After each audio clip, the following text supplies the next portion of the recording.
Welcome to an episode of Two Shot Tuesday you don't want to miss. You certainly don't want to be there telling your friends you missed it because this one is a huge one, as are all of them. My name is Jason Riley. With me, a man who, if you had bumped into a stranger on the street and they overreacted and wanted to get into a fist fight with you, you would want this man here to help de-escalate the situation.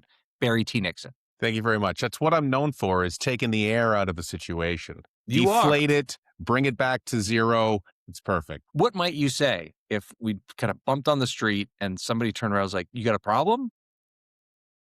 Boy. It wasn't you that bumped. It was me or it was somebody else. And you would immediately leap in and you would jump in and you would say, I would just say, hey, sorry, man, my bad, like so many people do, and move on. Because you know what? A street fight is the last thing a middle-aged man needs to involve himself with. I think you'd say that. And they would say, they would agree with you. In that moment, they would be like, you know what? I need to make some different life choices. I think so. Because you're convincing. I'm not into that kind of thing, Jay. Maybe look a certain way and people maybe assume that, but that's the last thing that I would want to do, is get involved in some kind of a street altercation. I get it, rocket scientist from you when I see you, especially in the tank like you got going on today. Yeah. Rocket scientist. Oh, dude. Huge rocket scientist, by the way. Yeah, and Artemis 2. We were going to talk about that later, but let's not get ahead of ourselves. Right, yeah. What Artemis do we have on this show? baby. A format? Yes, we do for now. We certainly do, because big things are coming, but we can't say anything more about it. But until they do, Jay, because it's a clean day for me, and you know what that means, I'm hitting the iron immediately following this record. My shot today will be some pre-workout, and I took my trainer's advice and made it more like an espresso. You know what I mean? Way less water and a lot more powder. And I tell you something, your earlobes start to tingle when this stuff starts taking effect. It's actually kind of cool. So that's what I'm having. What about yourself? Okay. Well, I am in support of you. I am going with water with some orange Kool-Aid squeezy in it. Plenty of water in this glass. Yeah, I see that. Yeah. Cheers, Jay. Cheers. See, that's one question, gun to my head. If they were going to say, what is Jason going to drink tonight? And it was a clean day, I would have guessed some kind of squeezy, because that seems to be your default. It was like, I might get the flavor wrong, but I would know it's got to be some kind of squeezy, because that's what you do. You deliver. If I don't gun to my head, I'd be all right. Yeah, if I don't squeeze something into my water, I'm not as happy about it. I'll drink it and I'll enjoy it as much as I can, plain water. But water with a squeeze of just about anything is a real delight. Barry, speaking of real delights. Yes. Let's talk about the influx of packages that have come to the newsroom this past week. You have had to consume your fair share of 4K bit content. And if you could, just share some highlights with our listeners and viewers. Yeah, it was basically like a month worth of 4Ks that all just happened to arrive all at the same time. I watched Hard Boiled. It's a Hong Kong action film starring Chow Yun-fat and directed by John Woo. I think it's the very early 80s, or like maybe even late 70s. Like, it's certainly older. Chow looks like he's about 17 years old. Okay. Yeah. Anyway, that was fun. I enjoyed The Killer more. Now, they're not a direct sequel. They're not really related, but they're under that same umbrella of Hong Kong action, John Woo and Chow Yun-fat teaming up to work together. Yeah, it looked better than The Killer, I will say. Hard Boiled, the restoration is like truly stunning. It looks like it was shot yesterday. Sound is great. I'd prefer to watch it with the English dub. Yeah. I think a lot of people would disagree as to, that being the preferred way to watch a Hong Kong actioner. But if you're not in the mood to read and you just want to enjoy the gunplay, and there's plenty of it. Yeah. I just want to sit there and enjoy the gunplay. It doesn't matter if Chow has an Australian accent of a white guy. You know what I mean? It was a bit of an odd choice why they decided to, have him. It was a little odd. Only him with the Australian accent, or was it Australian dub? It wasn't a full, no, it was mostly him. Everyone else sort of sounded like they were maybe from the region, but they weren't, they didn't have that sort of Sydney swagger like that he did. It's worth it just for that, actually. It's kind of fun. Any mates? Did he say mate at all? Or like any Australian, the shrimp on the bobby and like, just like total cliche it wasn't like things that. like that? Okay. So it was you could definitely tell to the dub. Yeah. Yeah, exactly right. So that was an interesting choice. pretty good movie. I'd say 3 out of 5, 3.5 out of 5. It did take Right. me a couple of viewings though, Jay. I had to I'm do not what you surprised. normally do, which is get up Yeah. and stretch my legs. And now I live in a much smaller place than you, so that didn't take very long at all. And the next thing I'm like, oh, that was only 3 minutes. I need more. I need more time. But I eventually finished it. But if I'm comparing it to The Killer, which I know that's not the point of this, but I can't Yeah. help but I would give the edge to The Killer. And The Killer has a fantastic ending. This one is just, kind of So. okay. Yeah. Yeah. And I could see how you would do walks around because those movies can be very repetitive.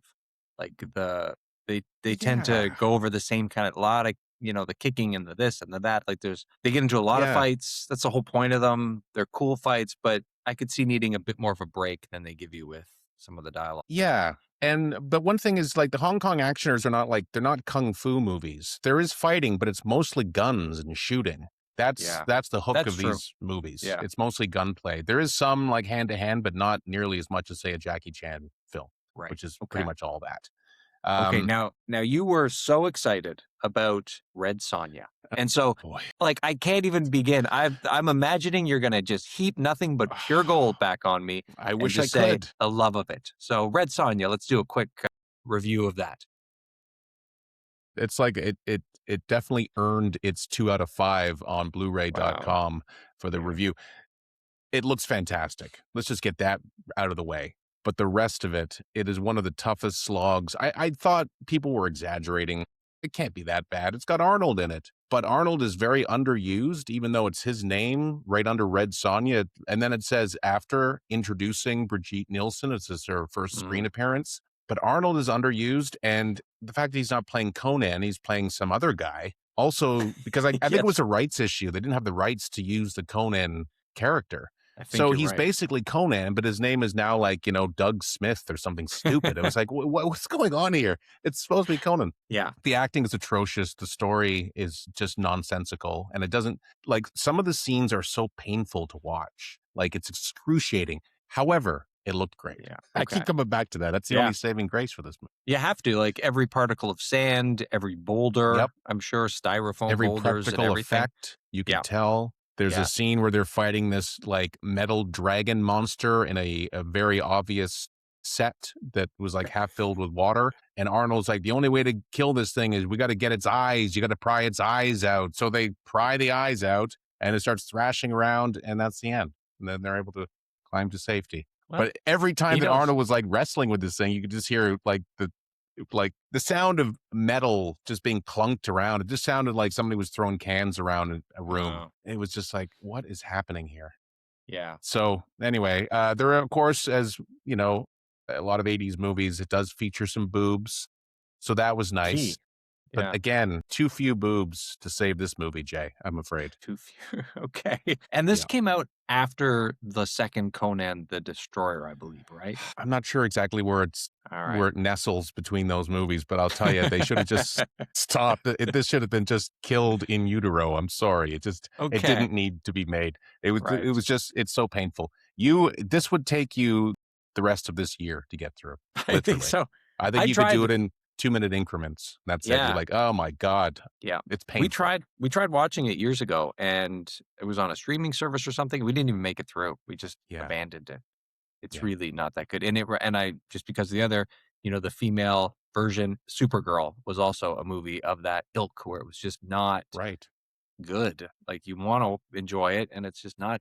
It's an extension of a franchise. It just does not hold up. So Yeah. too bad for Red Sonja. I think you're right about the rights issue thing because even in the comics, I think Robert E. Howard is the name of the creator of both Conan and Red Sonja, but somewhere the rights split off.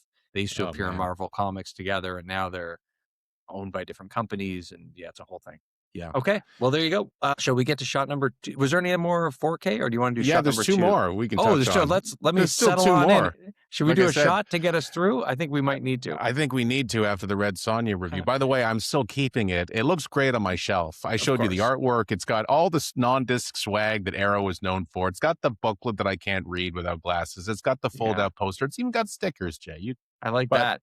It'll look nice. It's Yeah. nestled right below the Conan Chronicles on my shelf, and it'll never, ever see the light of day again. What I've learned is it's got to be really terrible to come over to my house permanently. Like, It's not near Crow or Godzilla Shin Godzilla levels. Or what was the other one? The first one, Battlestar Galactica. Galactica, yes. Thank you. Whew, appreciate all You're those. welcome. Happy home, taking up space on the shelf. And here's a squeezy in your honor, sir. Well, thank you, Jay. Okay. Yeah. Carry on. Okay. This is huge. huge. This next one. You don't want to watch an interesting movie. We've got the pick for you. Oh, boy. This one was pretty cool because it was a mini series originally from 1979. And you and I texted a little bit about this. And it's Toby Hooper's Salem's Lot, based on the Stephen King novel. I actually have nothing but good things to say about the miniseries, other than I tried to watch it as one complete film. You actually have an option. You can watch part 1, part 2, or they'll sandwich it together into one like big old movie. I was feeling a little extra ambitious on that Friday. When we got to at least the midway point, I was like, okay, I'm out. It's just a little too much for one sitting because it sits over 3 hours, right? So if you're watching it, I'd recommend do it the way it was aired, part 1 and then part 2 a little bit later. But the acting is amazing, really good story, but it's like watching a novel because there is so much going on. Like there's a lot of characters being introduced, there's a lot of backstory. So it is much more a deliberate pace than, say, an hour and a half feature film. So you got to have the patience for it, which like I said, I thought I would have the patience for the full thing. I didn't, but I did get back to it and finish it up, and it was pretty cool. The ending was a bit weird, though. It's not as satisfying as I was hoping because it's a little bit open-ended. Spoilers. Okay. But yeah, I did read the novel, and it's not a thick novel, so they gave it some room to breathe by making it a 4-hour miniseries type thing. Yeah, that's what it was. over 4 3, hours, right? 2 parts. Yeah, just over without commercials. Yeah, I guess. Yeah, that's just right. over 3. I don't remember the movie. Or the book. It was a long time ago, but I know the concept. But I'm not sure how it ended either. Yeah. So what's the star rating? I would say that's 3.5 out of 5. I'd loan that to you if you wanted to watch the miniseries. I know you're a fan of 70s television, and it does have some of those hallmarks that you talked about, like the freeze frame at the end to indicate that we're going to commercial, and but some of it was pretty funny. It was just like a quick zoom, and then the guy was just like sometimes frozen. They zoom in on the commercial too. They'll do that for some reason. Yeah. And it's inconsistent. It's not like it's not done at everyone. It's just done sometimes. That's how the $6 Million Man is famous for doing that. I don't know if it's famous, but they do it a lot. Okay. Right. One more to go. What else have you got as the final 4K? This one was an absolute delight. This one is definitely actually, there is another one after this if we have time. Oh my God. I'll be very, very quick. We're calling this the 4K episode then. I think we have to now. To line up your viewing, and kind of from worst to best, you seem to be doing it. So this is great. Yeah, well, these next two are amazing. Yeah. These next two, but I'm going to start with a classic comedy, Spaceballs. I hadn't seen it in ages. Holy shit. The restoration looks incredible. The scene with Pizza the Hut now is actually more gross than ever before because you're seeing every dripping piece of sweaty pepperoni and cheese, and just like it really looks like this guy, whoever is under there, is literally covered in pizza toppings. And then when his helper, the silver guy, takes a bite out of him at the end, he says, "You're delicious," and he takes a bite. And now you see the sauce around his silver mouth. It's like, oh my God, dude. I didn't need that. But it was, some people will be pleased to see that level of detail. And I know you're a man who appreciates a good level of detail, so you'll definitely get that. Do. The movie holds up amazingly well. I laughed all the way through it. And yeah, fantastic. Really, really great. That's easily, like a 4.5 or a 5 out of 5 in terms of like holds up, but also endless repeatability. Makes you excited that Rick Moranis is coming back for Spaceballs too. Like, and they've finished filming it. It's wrapped. Yeah. It's in the can. It'll be out next year. Nice. Awesome. Yeah, okay. So that's a huge, like 4.5 to 5. Now take us through your final entry into the 4K experience for our viewers and listeners to rent this weekend. And I think, and by the way, these are all, except for Hard Boiled, these are all Arrow film releases. And we know Arrow always does a great job. They do. The last one is the best one of the bunch, and that is The Usual Suspects. That is absolutely one of the best movies of all time. You can watch it anytime. I've watched it, I don't know, countless times, probably over 30 in my life. And yeah, it just holds up so well. Those scenes are so well executed, the music, everything about it. And it looks absolutely stunning in 4K. It really does. They did a hell of a job. That's Bryan Singer, right? He directed. That's Bryan Singer. I remember seeing it the first time. Just the shock ending at the time. Oh my God. Really gets you. Like you're just like, everyone's jaw is on the ground. Yeah. When the camera is on Kevin Spacey's limp leg and it's Spoiler. limping, and then all of a sudden it goes normal, and he continues. It was like, holy shit, dude, unbelievable. Only other time it was done so well was in Forrest Gump when he breaks free of those shackles. I'm not sure those two things are. They're not the same. They don't line right up. Watch them back to back. I guarantee you're going to see echoes of The Usual Suspects in Forrest Gump. Echoes of it. Yeah. Echoes. Okay, I'm sure. Humans in both movies, musical soundtrack in both movies, locations in both movies. Need I go on? I'm pretty sure there's some plaid pants in both movies. I'm sure there is. Maybe I wonder if the leg brace scene made it into Foreskin Gump, which is a different movie altogether. And a different brace. I don't know. Yeah, different brace altogether. But let's hope it breaks free in the same way. I think that'd be cool. That would be great. We should arrange a screening of that sometime.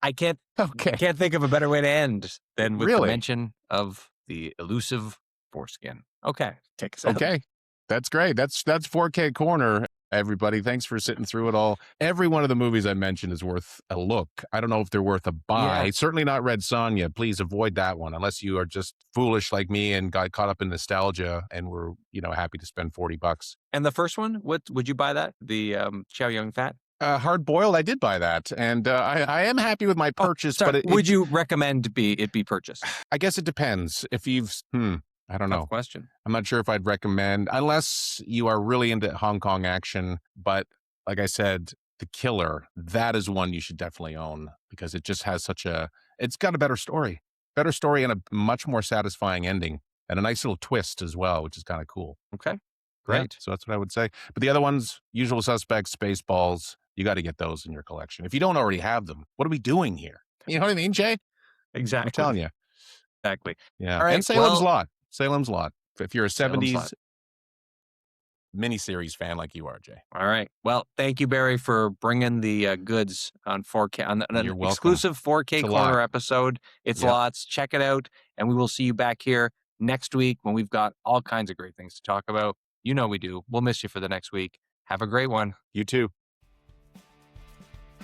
Thank you for listening to Two Shot Tuesday. The show is produced by Barry and I and edited by me. If you have yet to rate and review the show on Apple Podcasts, please take a second to do so now. It helps us grow, and it helps new audiences to find the show. You can find us on Facebook and Instagram at Two Shot Tuesday and on Twitter at Two Shot Tuesday Podcast. Stop by, give us a follow, leave us a comment, and share your favorite episodes. If you have a question you'd like featured on the show, you can send us a text at 647-486-4848. Thanks for listening. We'll see you next week.